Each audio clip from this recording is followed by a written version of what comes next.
Halo, Assalamualaikum. Saya buat vlog ini usai bertemu dengan seorang teman yang mengatakan ingin membuat website. Dia bilang ingin belajar membuat website. Kemudian saya tanya, website apa?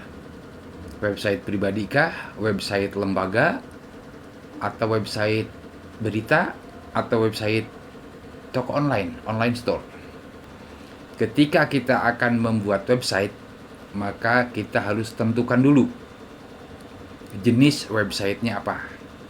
Apakah website pribadi atau blog, website berita, website lembaga. Website lembaga itu maksudnya website sekolah, website organisasi, website grup, website komunitas, website perusahaan. Lembaga juga perusahaan, cuman nanti website perusahaan itu masuknya kategori company website, web perusahaan atau website bisnis. Dan berikutnya ada jenis website e-commerce atau toko online. Nah, ketika kita sudah menentukan jenis website, baru kita menentukan nama websitenya apa. Setelah nama website ditemukan, kita menentukan nama domain. Domain itu alamat website. Contoh misalnya romeltea.com, itu nama domain.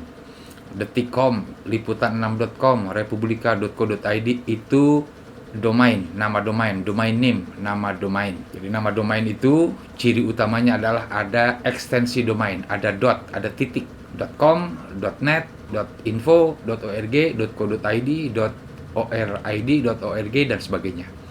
Itu nama domain. Nah, setelah menentukan nama domain, kita harus menentukan hostingnya. Kalau mau hosting gratis, Anda bisa buat di Blogger. Buat blog atau website pribadi di Blogger, kemudian nanti domainnya dipasangkan ke blog itu. Yang tadinya misalnya romeltea.blogspot.com diubah menjadi romelteamedia.com. Itu bisa. Namanya custom domain atau domain custom, yaitu menyambungkan, melingkan, mengubah alamat blogspot.com menjadi .com saja. Contohnya tadi ya, romeltea.blogspot.com menjadi romelteamedia.com misalnya. Itu kalau hosting gratis di Blogger. Dan relatif aman. Ya, relatif aman. Bahkan ketika Anda lupa memperpanjang sewa domain, maka datanya akan tetap ada di Blogger. Itu salah satu keuntungan hosting gratis di Blogger milik Google. Kalau Anda mau hosting sendiri, sewa hosting sendiri, maka ada beberapa pilihan, ada paket-paket. Anda nanti bisa lihat saya cantumkan di link paket hosting yang murah ya. Kalau Anda gunakan link saya, Anda bisa dapat diskon hingga 70% ya untuk tahun pertama. Kalau mau hosting sendiri, Anda pilih dulu paket hostingnya. Ada paket personal, ada paket bisnis, ada paket pemula, paket pelajar, paket bermacam-macam paket yang per tahunnya ada yang 300.000 per tahun, ada yang 600.000 per tahun, ada yang 800.000 per tahun, ada yang 1.500.000 per tahun. Jadi ratusan ribu hingga jutaan tergantung kapasitas dan fitur yang diberikan oleh paket. Tentu paket yang mahal fiturnya akan lebih lengkap daripada paket yang murah. Jadi setelah menentukan jenis website, nama domain, dan hostingnya, maka berikutnya adalah teknis membuat website. Kalau Anda membuatnya di Blogger, hosting gratis di Google Blogger, maka Anda bikin dulu akun di Blogger. Anda bisa gunakan akun Gmail Anda, tinggal buka blogger.com/about, lalu Anda klik sign in, login, atau buat blog, klik, Anda langsung bikin website di Blogger. Kalau Anda pakai domain dan hosting sendiri, maka juga ada kemudahan.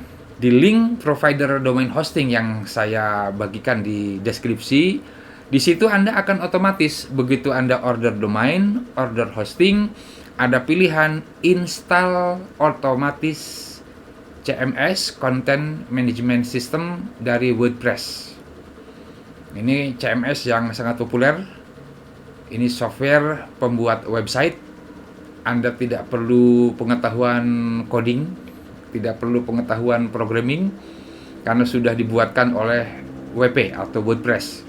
Jadi Anda bisa order domain hosting sekaligus install otomatis WordPress, dan ketika Anda bayar, ketika Anda lunasi tagihannya, maka website Anda otomatis sudah jadi.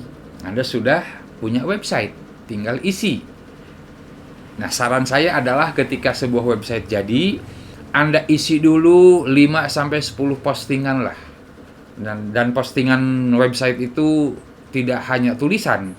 Anda bisa posting foto, bisa posting video, bisa posting audio, podcast misalnya.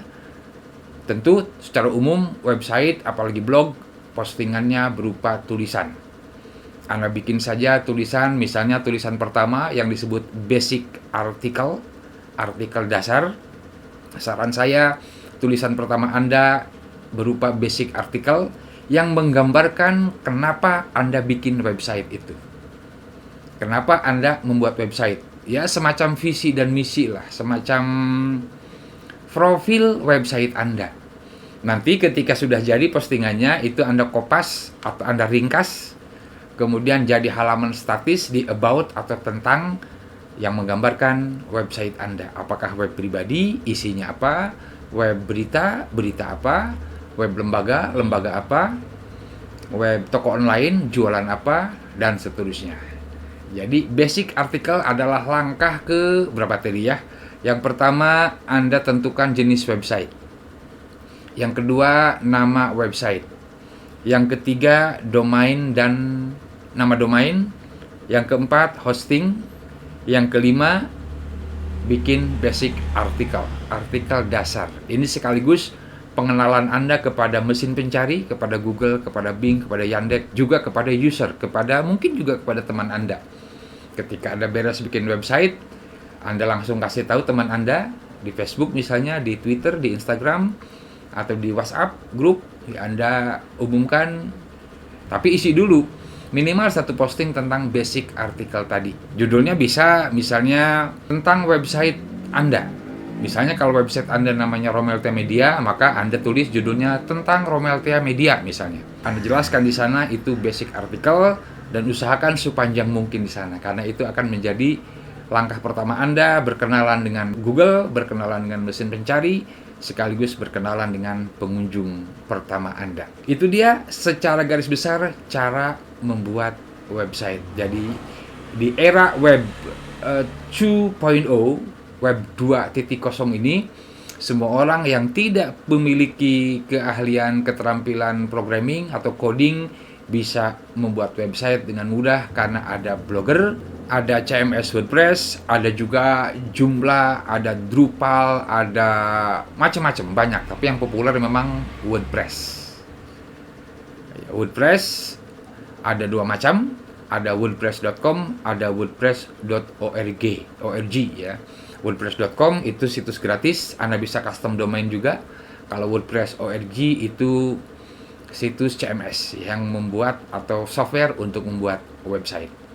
Nah, setelah Anda membuat website dan diisi dengan 5-10 posting, salah satunya basic article, barulah Anda utak-atik SEO-nya, desainnya, temanya, ya, template-nya.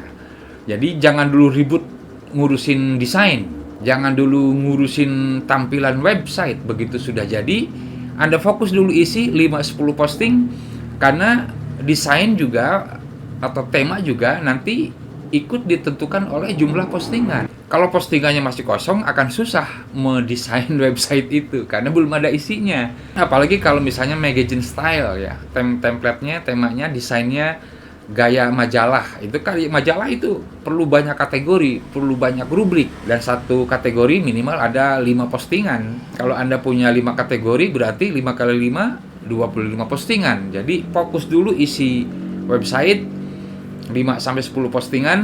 Ya normalnya 10 postingan, 15 postingan, kemudian baru Anda memikirkan desain tampilan. Katakanlah seminggu pertama Anda fokus ke konten dulu. Biarkan tampilannya apa adanya dulu, tampilannya seadanya dulu, standar website.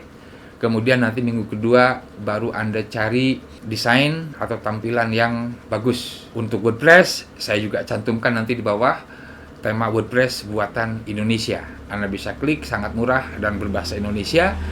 Adminnya, pembuatnya, desainernya orang Indonesia, sehingga Anda bisa konsultasi, bisa tanya-tanya.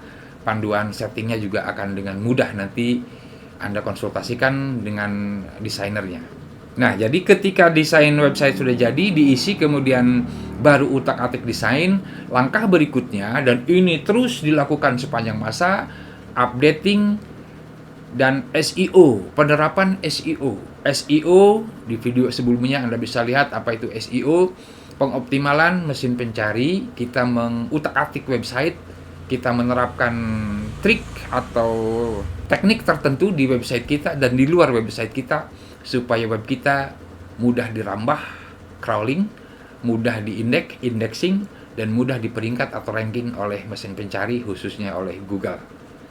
Nah, SEO ini ada dua macam, ada SEO on page, ada SEO off page.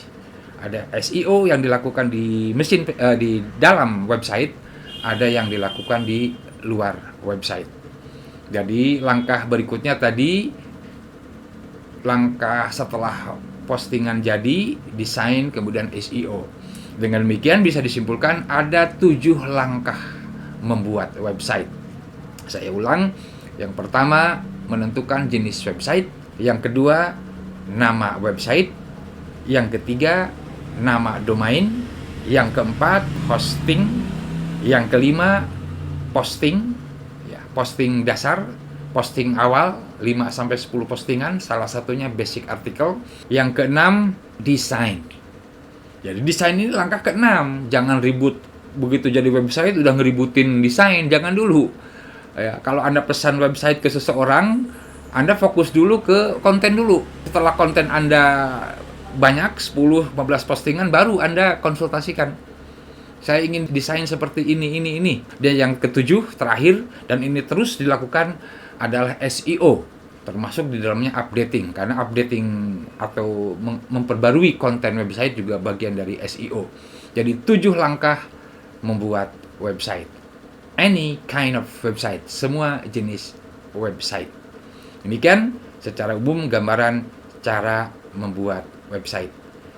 Jangan lupa subscribe Romel Tia Media supaya Anda bisa mengikuti update ya video-video berikutnya seputar komunikasi praktis, termasuk soal website dan SEO. Saya Romel Tia, wassalamualaikum warahmatullahi wabarakatuh.